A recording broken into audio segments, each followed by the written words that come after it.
はじめましての方もこんばんは。アニメ、アークナイツのクオリティに驚いて眠れない男ゆうちです。皆さんは、アークナイツのアニメ見ていますか？素晴らしいクオリティですよね。もう最近ガンダムもありますからね、毎週アニメが楽しみです。この動画チャンネルではアークナイツのキャラ風をたまーに作っていますが、アニメを見ているとまた作りたくなってきますね。さて、このチャンネルではガンプラや美少女プラモを中心に改造や全塗装を行っていくチャンネルです。よかったらチャンネル登録よろしくな。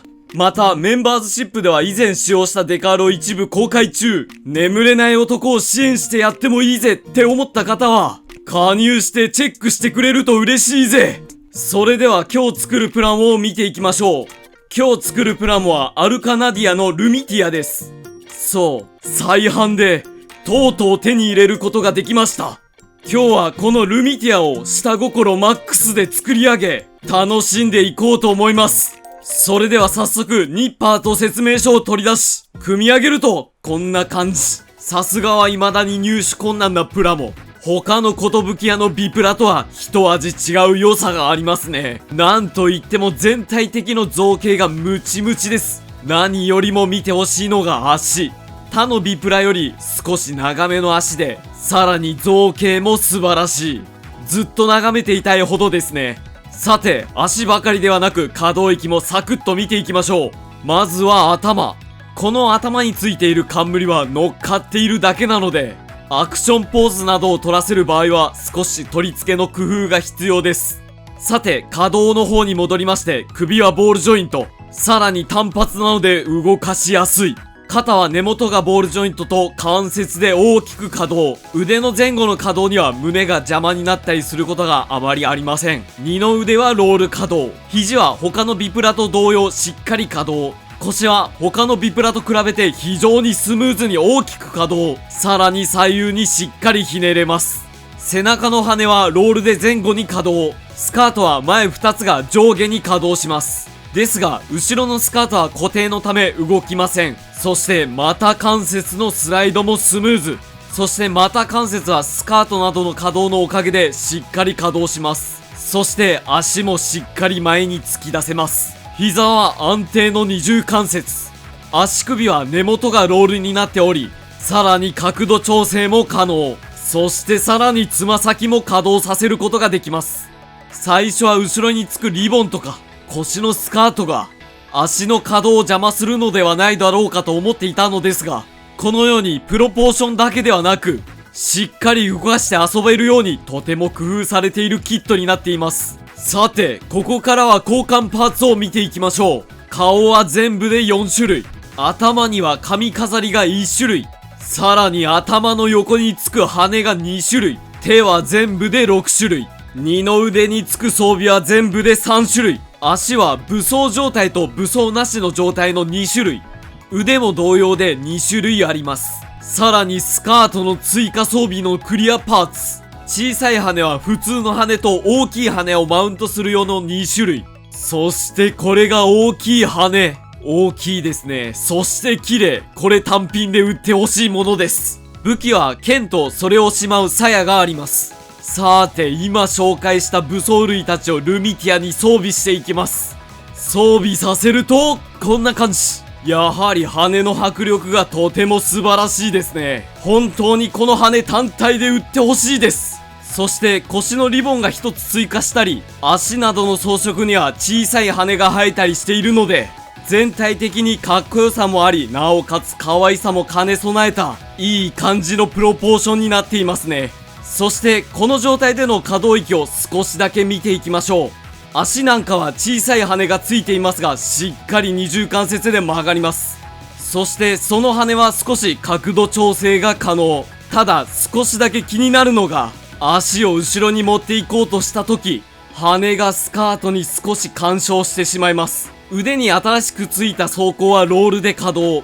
羽は小さい羽が前後でロール可動。そして大きい羽の部分の接続部分がロール可動します。さらにその根元もロール可動。合計3箇所が根元でロール可動で微調整できます。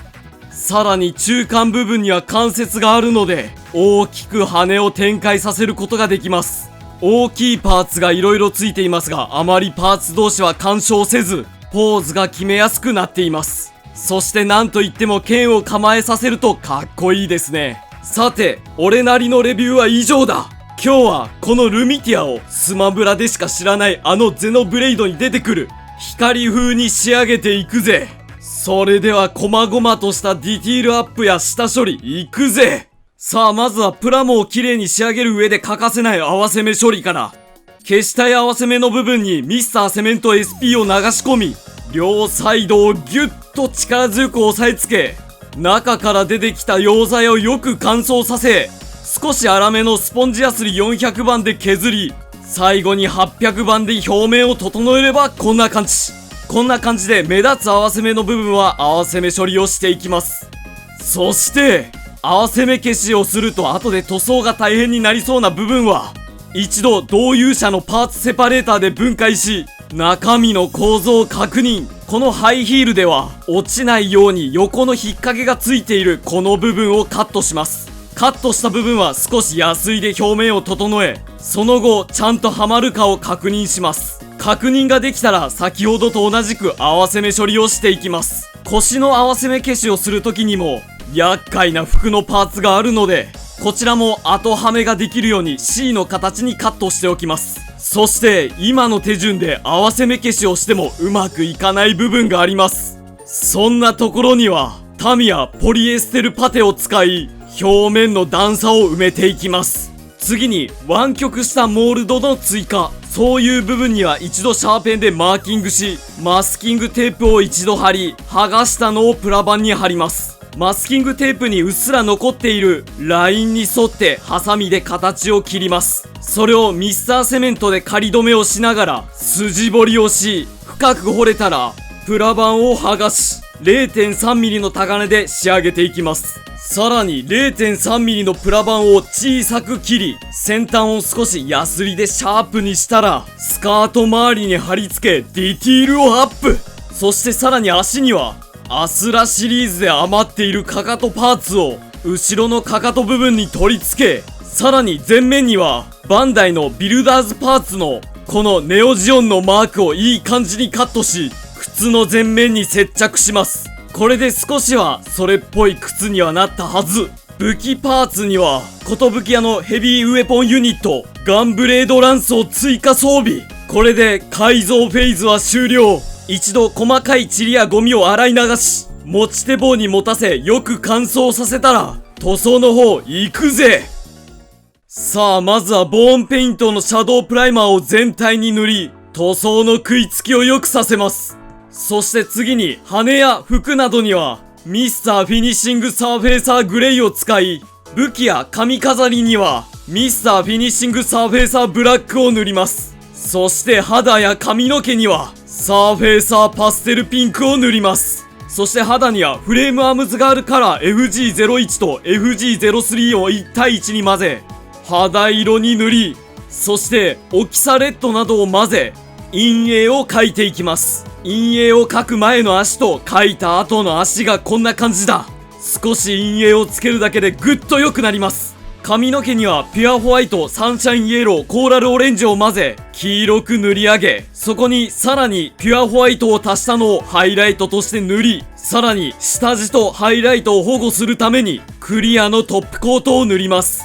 よく乾燥させたらコーラルオレンジを強めに混ぜ陰影を塗っていきます。ですが髪の毛などの陰影部分には結構塗りすぎてしまう場合があるため、100均のキャンドゥで買ってきたこのメラミンスポンジで塗りすぎてしまった陰影を拭き取っていきます。だがこの時擦りすぎると下地の黄色やハイライトまで擦り取ってしまうため、擦りすぎには注意が必要っていうことだぜ。陰影を拭き取った髪の毛がこんな感じ。擦ることにより陰影がはっきりしていい感じになります。次に服や羽パーツたちにはピュアホワイトにウォーカーブルーを少し足し白く塗ります。そして一部マスキングをし、クリムゾンレッド、コバルトブルー、ピュアブラックを使い黒紫色を塗ります。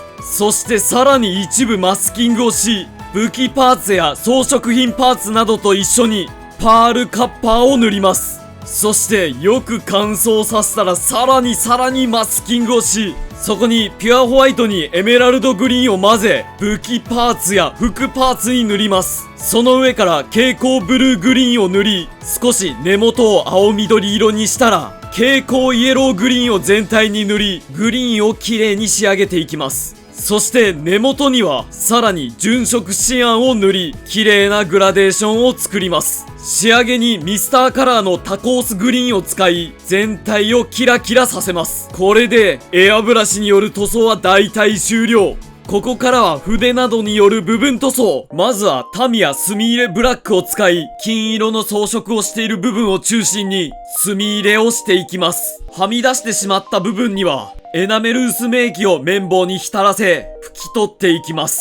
次にエナメル塗料のライトグリーン、ロイヤルブルー、ホワイトを混ぜ、服などについている点々を塗ります。さらにエナメル塗料のメタリックグレーを使い、エアブラシでは塗りづらかった剣の鞘などの装飾部分を塗ります。そして次にデカール。デカールは付属しているフェイスデカールを使います。そしてデカールが貼り終わったら、エナメル塗料のホワイトとレッドを混ぜ、口を描いていきます。そして口が描き終わったらチーク、ほっぺたに100均で買ってきた化粧品でチークを描いていきます。これで大体の作業は終了。最後にトップコート。トップコートはクリアとツヤ化粧を1対1に混ぜ、全体に程よく塗っていきます。これで全ての作業は終了。あとは組み立てれば完成。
いかがだったでしょうか。今回のルミティアゼノブレイド光風は、正直僕はゼノブレイドをプレイしたことがありません。スマブラで知っている程度でした。これを機にゼノブレイドシリーズをどこかでプレイしたいものですね。そして今回のルミティア、速攻で売り切れるのがわかる、とても素晴らしいキットでした。今後発売されるベルルッタも楽しみですね。さーて、今回もなかなか満足の仕上がりでしたね。そう、これは何よりも皆さんのおかげだったね。相棒。この動画を投稿する前に怪しい部分について皆さんにどう思うか質問したりしたよね。その時の紳士的な熱いコメント本当にありがとう。あの質問をしなかったら今より布面積はさらにちょっとやばかった。ちなみにこの布面積を本当にギリギリに攻めたものはワンカットだけ撮ったので Twitter にアップしていくぜ。みんなで血迷いそうになったもう一人の僕の強行を確かめてほしいね。それでは今日の動画も面白かったよ、楽しかったよって思った方は、チャンネル登録、熱いグッドボタン、熱いコメント、よろしくな。それでは次回の動画でまた会おうぜ。またな。